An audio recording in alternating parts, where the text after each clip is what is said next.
Hi, in this video we're going to cover Instagram influencers. So first of all, what you want to do is determine which type of Instagrammers you want to work with. If your product is a yoga mat, then you probably want to target Instagrammers in the health and wellness and fitness categories. That probably makes the most sense. Yes, you can try to go more broad, but really if you put your product in front of an Instagrammer's audience who's already very interested in your product, you're much more likely to get sales. So if you're going to put in all the work and all the effort, it's better to really hand pick down the Instagrammers that you want to work with, starting off with just a general niche that you want to go into. So you want to build a list of the potential Instagrammers that you can work with, and if they're too small, say under 10,000 people following them, then no matter how good your partnership, you're not going to get really any results from that because it's just too small a list.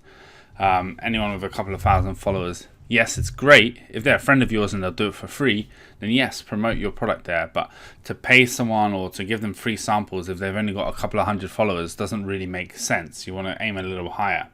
So choose the niches that you want to target and then aim to build a list of all influencers in that niche who have 10,000 to 200,000 followers. Any more than that and they're going to request thousands of dollars payment just to be able to post your product. Around the 150,000 mark under, you can still get relatively good deals of some influencers who haven't really been spoiled with a lot of partner deals, etc. And I'll go into that in a little bit. So build your list, and you can do this using tools. There's several Instagram tools out there. What I did was I signed up for one tool and then I used a Excel scraper to basically pull out 10,000 plus Instagrammers details from that tool rather than one by one manually getting the data. I had paid for the tool, so I wasn't like cheating the tool in any way. I paid for the tool, I subscribed for a month, they had data limits, and I just automated the collection of the data so that I didn't have to do it myself. It was all done automatically. But still, there's really great tools out there where you can build a list of your engagement, the influencer market, the niche, the audience size, the audience location, and then just download the list of emails. But you're going to have to pay to do that. Otherwise, you're going to have to do it manually. So if you're willing to spend a couple of $100 for a tool, you can do it that way. Otherwise, just build your list by heading over to Instagram, searching the hashtags that might be relevant, and then building a list manually of the people you might want to work with. Next, you're going to draft the email of the contacting the Instagrammer, and you might send this message direct via Instagram. I got their email addresses, so I prefer to just use email, and I'll explain why in a minute, because I'm not very good at managing Instagram messages for one, but also then I was sending them from the email to a form which they completed, and I'll cover that in a minute too. So what do you want to go into your draft email? They've all heard it before. I love your thing. I love your posts. I think we'll be really good partners. Why not just cut to the chase and be honest? Just say we are a yoga brand and we're looking for influencers to partner with. Would you consider a post or story in return for a sample and or payment? Please click the form below to submit your application if you're interested in working with us. Really simple, basic contact. That's what I did, because they're either yes, they're open to it, or no, they're not. A long email, massive long email, is just going to waste their time and waste your time, and they're either going to just say yes, okay, I'll consider it, or not. They may want to know how much payment before they do any work, etc. And you can say that what I did was I pushed all of them to complete the application form, quote their normal price, and then we'll come back to them. And some of them will just ignore it. Maybe 5% of influencers that you contact will actually bid or quote for you on how much they want to be able to post.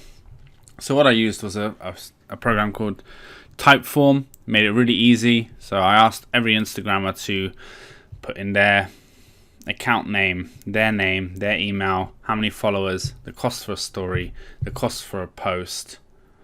Done, basically. And there were a couple of other questions like, are they based in the US? But if you're not targeting specifically US influencers, then that's different. But I was targeting, so I wanted people who were based in the US as well. And Typeform, basically, it's just an online form. So from the email, they'll click the link, and you can do it from the Instagram instant message. They click the link, they fill out the form, and then you get all the data in one place. So I had like 1,000 influencers who came back to me and quoted. And let's say 100,000 followers, someone might ask for $500 for a post, and someone else might ask $80 for a post.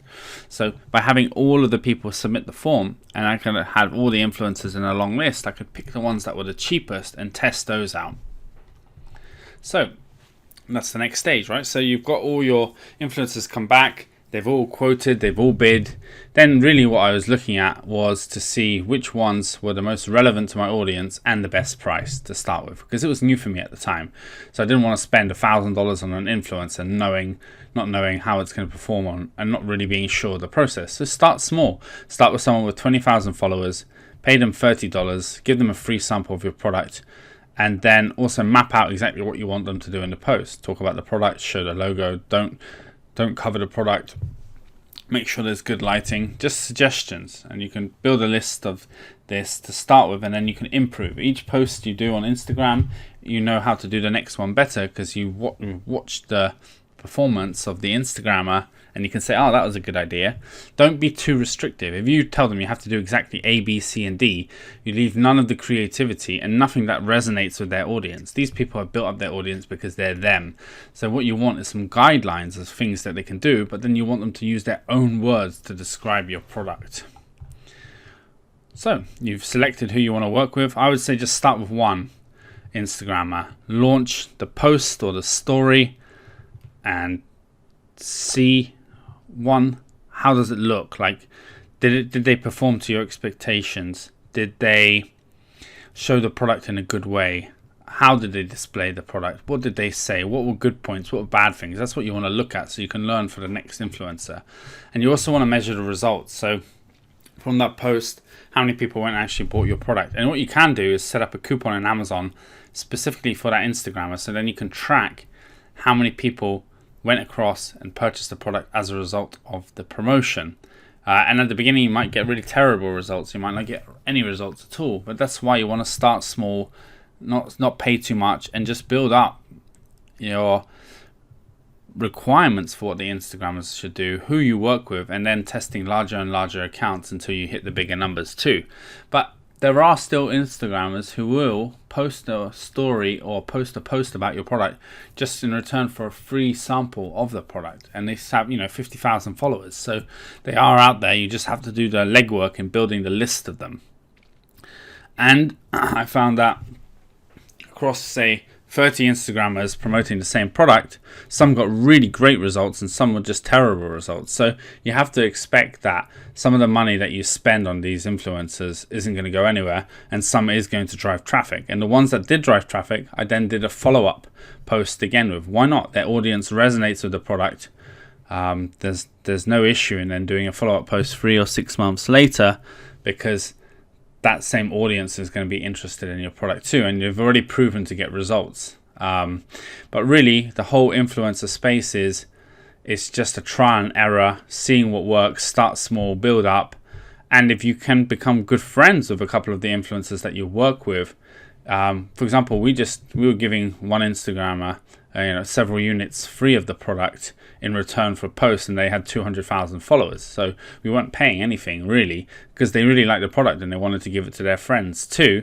So there was a relationship built which got us much better rates than normal. And then the videos they did about the product were great. They were 2-3 minutes long. They went on to Instagram TV because they really liked the product. They were willing to do that. So that's really where you want to aim to, is the minimal cost, build the relationship, and try to find Instagrammers that you really enjoy working with, because then you're going to get more of a return as well.